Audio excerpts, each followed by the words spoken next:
नमस्कार दोस्तों, story book बारे में आप सभी का स्वागत है। आइए सुनते हैं दिल को छू लेने वाली एक कहानी। रूपा की अभी हाल ही में शादी हुई थी। रूपा दुल्हन बनी बैठी थी अपने रूम में और उसे आए बहुत वक्त भी हो गया था, लेकिन अभी तक उसके पति का कहीं अता पता नहीं था। अचानक से आने वाली नींद के झोंकों ने रूपा की खुली आंख को बंद करने पर मजबूर किया था। रूपा पिछले कई घंटों से अपने कमरे में बैठी अपने पति का इंतजार कर रही थी। अब तो बैठ बैठ कर उसकी कमर में भी दर्द शुरू हो चुका था।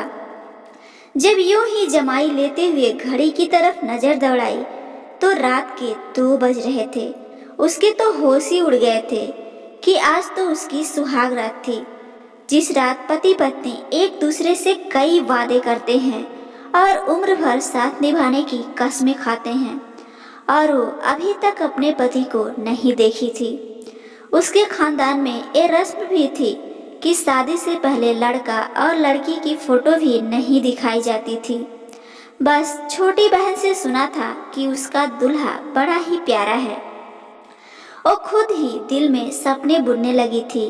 इस रात का इंतजार तो ना जाने उसे कब से था, और उसे जब लाकर इस कमरे में बिठाया गया तो वह बहुत डरी सहमी सी थी।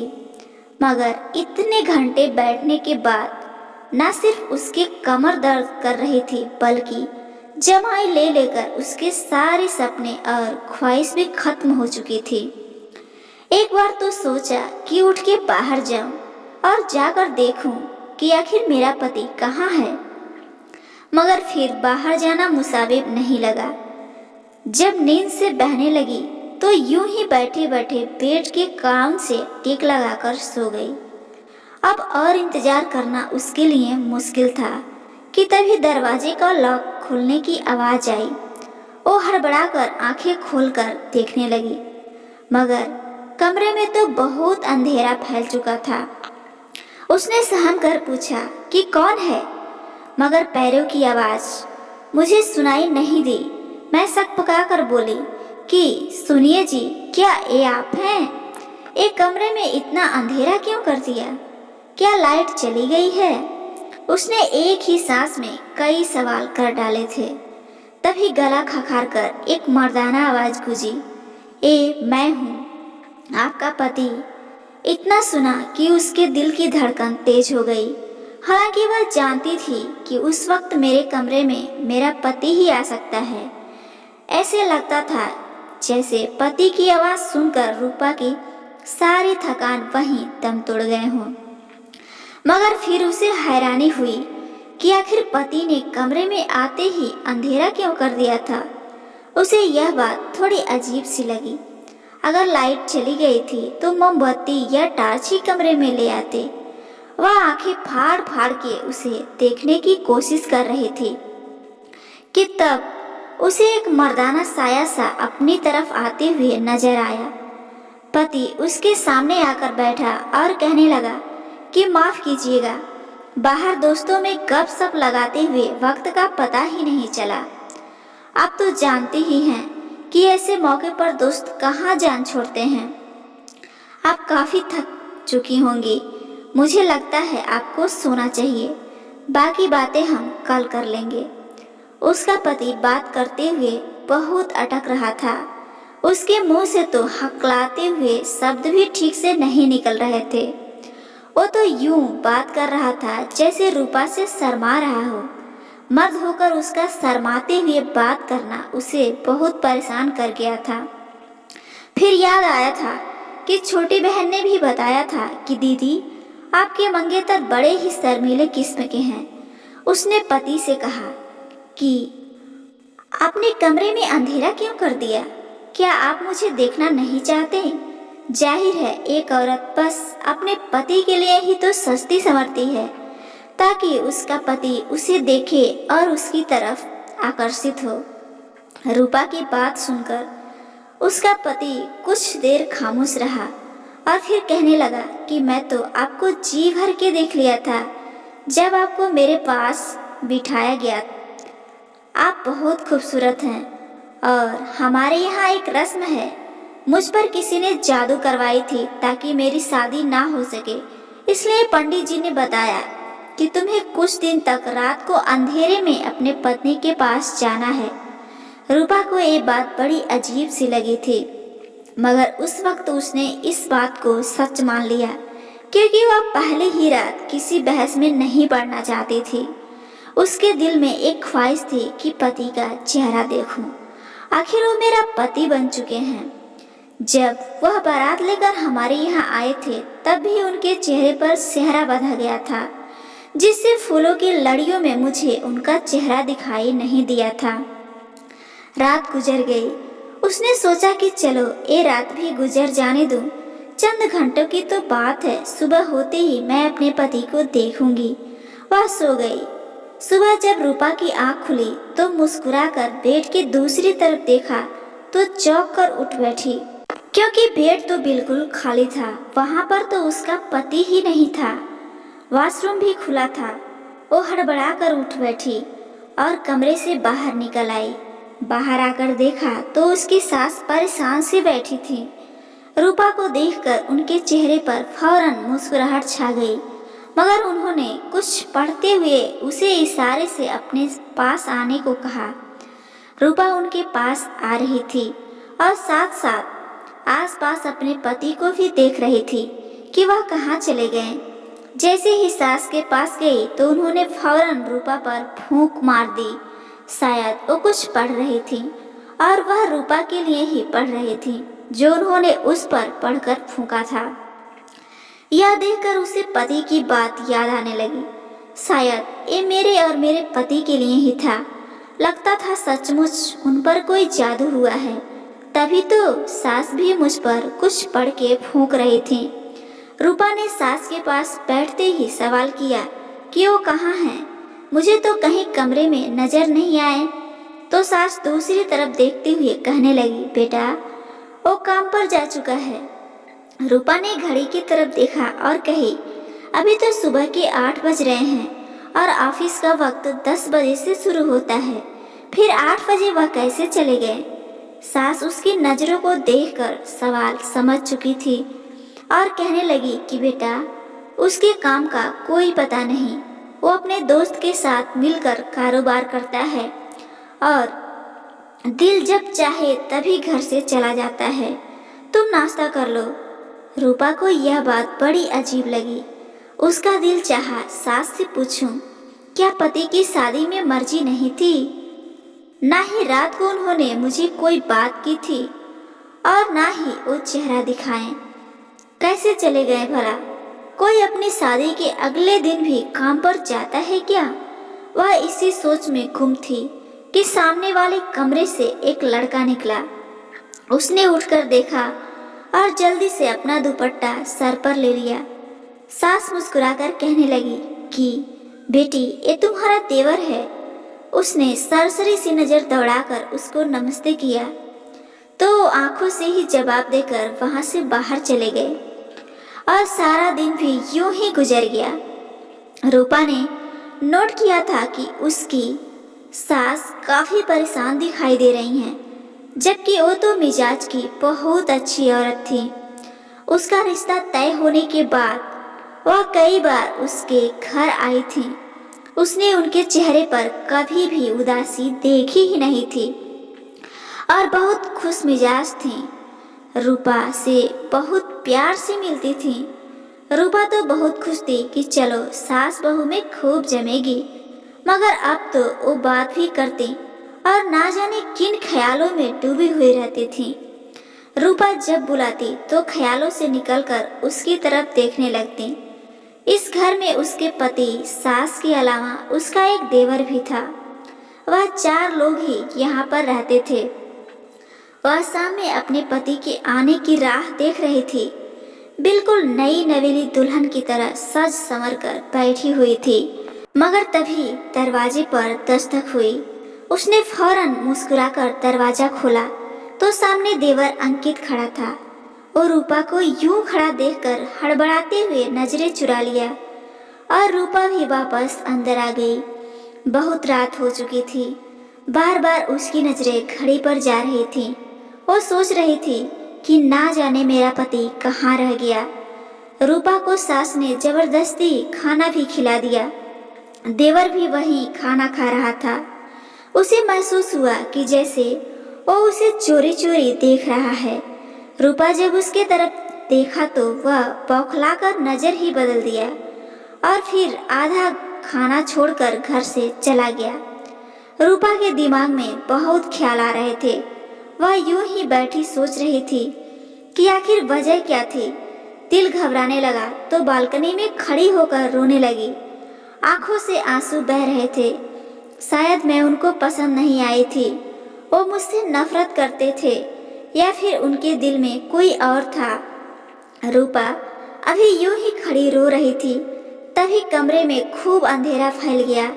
हल्की रोशनी बालकनी के बल्ब की थी, जिसे उसने यूं ही जलता छोड़ा और फिर कमरे में चली आई। उसके पति दूसरी तरफ मुंह किए बैठे थे।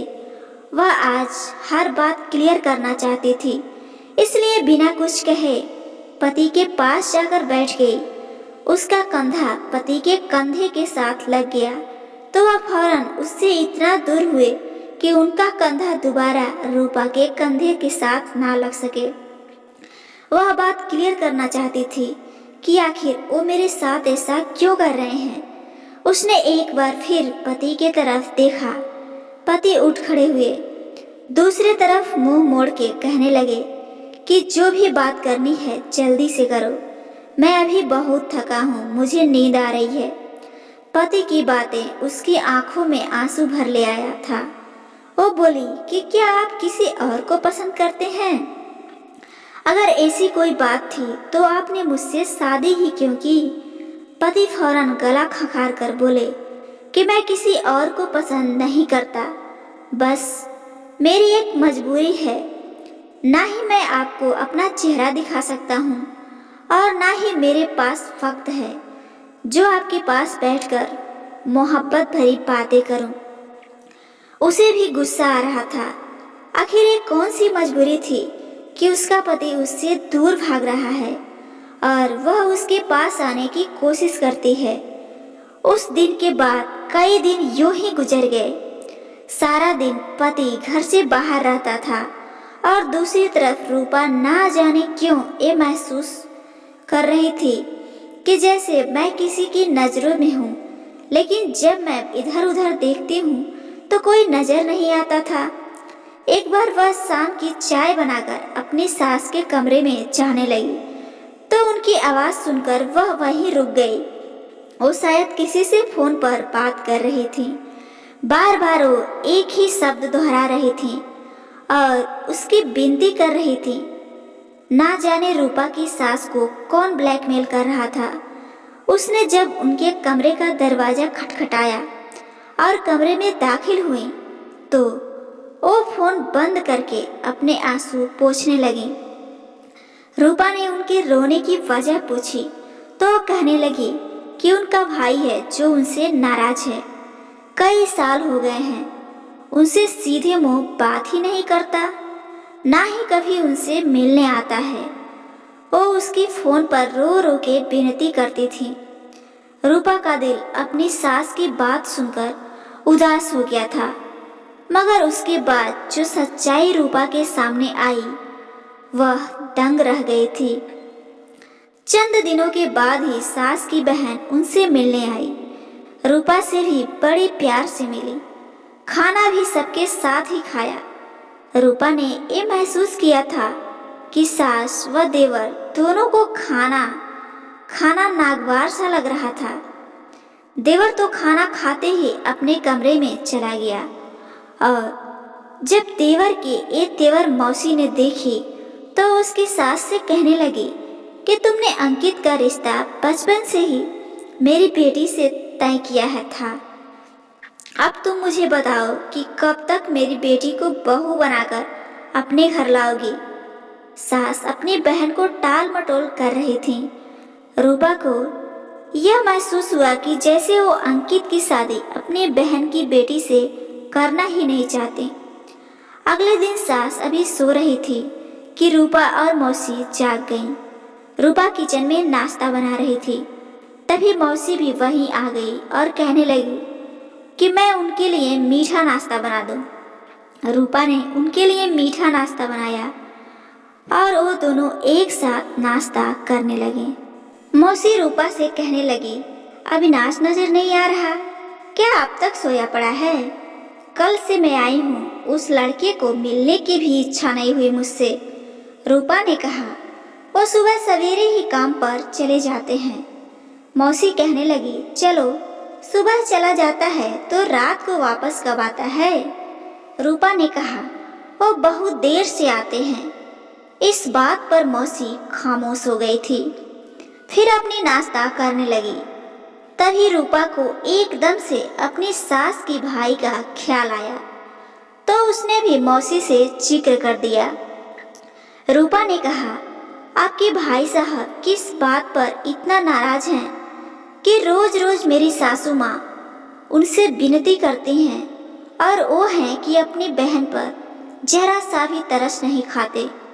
रूपा की बात सुनकर मौसी हैरत में पड़ गई और कही, कौन सा भाई? हमारा तो कोई भाई है ही नहीं, हम बस तो बहनें ही हैं। यह बात सुनकर रूपा दंग रह गई थी। अगर मेरी सास का कोई भाई नहीं था तो रो रो कर किससे विनती करती थी कि वो वापस आ जाए, एक बार उनसे मिल ले।